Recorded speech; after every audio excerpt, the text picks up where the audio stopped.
Hello, I'm Mark from EBOX, and today we are in China testing the prototype RS Dragster. This bike, we've upped the battery to 25 amp hours, the 72 volt battery.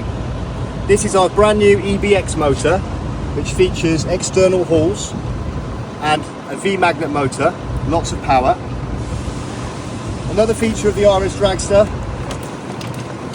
is we've now put suspension forks on, and we've increased the disc size to 180 on the front to handle all that power. Obviously for production there's going to be a few other changes, but for now I'm going to see what this test bike goes like.